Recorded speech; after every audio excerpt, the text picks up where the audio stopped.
The incredible rise and fall of Netflix. The world's top video streaming service Netflix started its journey by shipping DVDs to customers by mail. Now it consumes more than 15% of the world's internet bandwidth and has subscribers in more than 190 countries. The historical story of Netflix has been seen, and today we'll be studying the same. How did it achieve such staggering success? It has been a long road of trial and error, luck, and incredibly good timing. We will cover everything, including how Netflix started, when Netflix began streaming titles online, plus all the key milestones in the company's journey to becoming one of the best streaming services. This is Skillset, and this is the channel where we discuss finance, business, marketing, money, and of course all things crypto, NFT, metaverse, and blockchain related. We are just another group crazy about those things and your entertainment. Now, move on with us.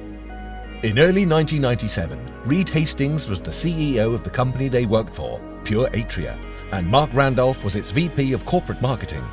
Because a looming merger with another firm would leave them both out of a job, Mark says Reed had told him, "Let's come up with an idea, and you can run it and I'll fund it." Randolph was inspired by the online distribution platform Amazon. They pitched all sorts of e-commerce ideas to Reed: surfboards, custom-built baseball bats, personalized dog food, and home delivery shampoo. To all of them, Reed's reply was simple: "That will never work." After several discussions about it, when they heard of DVDs being introduced to the US in March 1997, the two experimented and planned on setting up a selling and renting service via mailing a compact disc at the house of Randolph in Santa Cruz, entering the industry of home video sales and rental. That's how Netflix was founded in 1997 by Reed Hastings and Mark Randolph in a small Californian city called Scotts Valley in Santa Cruz County. On August 29, 1997, Netflix was registered and set up using at least $1.9 million from Reed Hastings.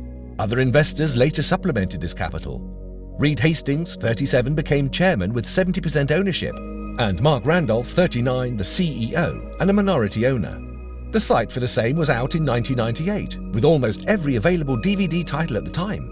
The concept of monthly subscriptions was introduced in 1999, and the per-rental model concept was dropped.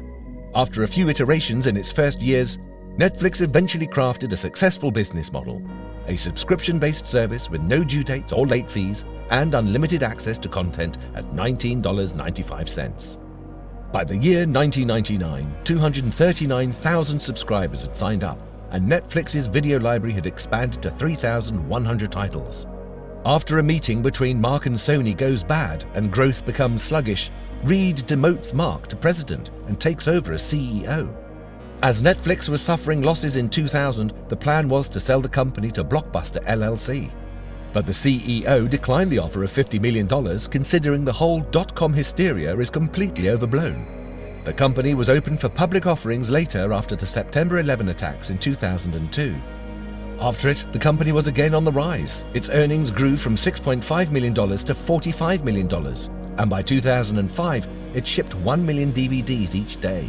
Once it got a patent in 2006, a patent infringement lawsuit was filed against BLLC for using its methods.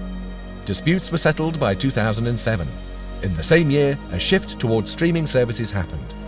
Video recommendation algorithm, developed by Team Belcor's Pragmatic Chaos, was also fully functional.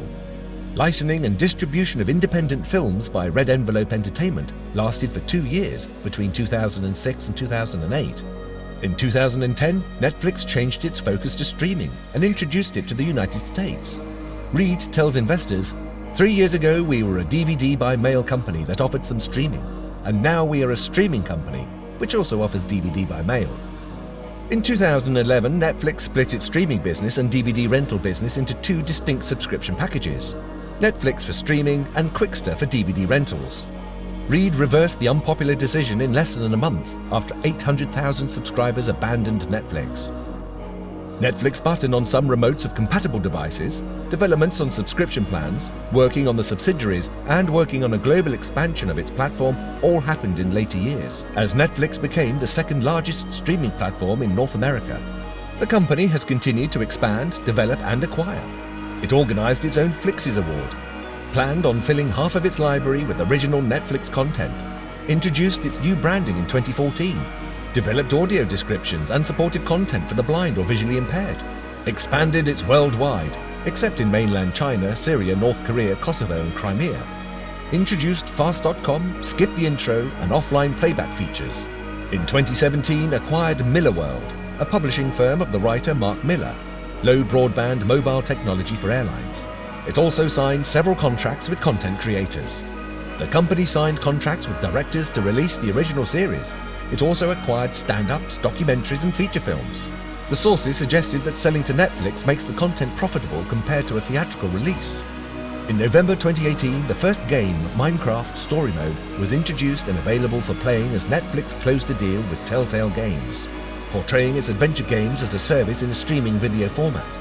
In July of the same year, it even won the most Emmy nominations among any network ever. In October, the brand acquired Albuquerque Studios, ABQ. It also became the first streaming service to become a member of the association, signing with the Motion Picture Association of America, MPAA. In 2020, it also acquired the Grauman's Egyptian Theatre from the American Cinematheque to use it as a special events venue. 36 Academy Award nominations in March 2021 revealed Netflix's paramount success.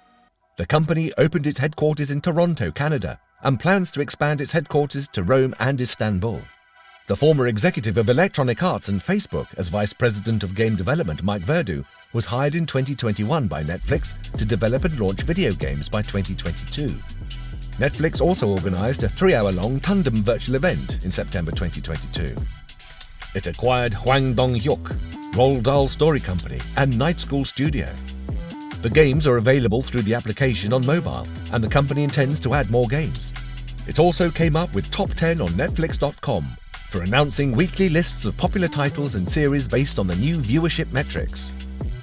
Despite the great success in quarter year 1 of 2022, Netflix revealed its global decline in subscriber viewership by approximately 200,000. It stated that around 100 million of its users were sharing passwords with other members. The stock price of Netflix immediately fell by 35% as an immediate response to this. This toll was heavy on about 450 employees who were removed to trim the costs, but the partnerships continued. But even after the grand and most successful premiere of Stranger Things 4, the company's subscribers lowered further by almost 1 million, reducing the total of Netflix subscribers to 220.7 million. This was lower to the Walt Disney Company's 221 million subscriptions from Disney.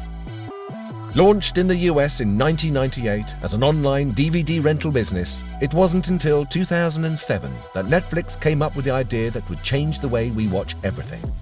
After knowing this story of Netflix, it's been a mostly rising journey for it, until its recent experimentation in the gaming world and costly subscription compared to other platforms.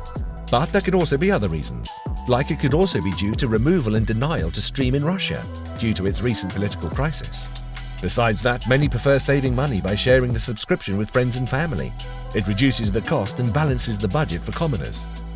After knowing what has happened to Netflix, or after knowing its fall, people have been going back to their predictions around the impending death of the company. The eyes remain on Reed Hastings, the company's current CEO, for what steps he'll be taking next to revive the company's dominance. In the cutthroat world of OTT streaming platforms today, would Hastings and Randolph prefer to compete again to number 1 in the list of most subscribed streaming platforms? Or would the focus shift to gaming entirely? What do you think? Drop some of your thoughts in the comments section below.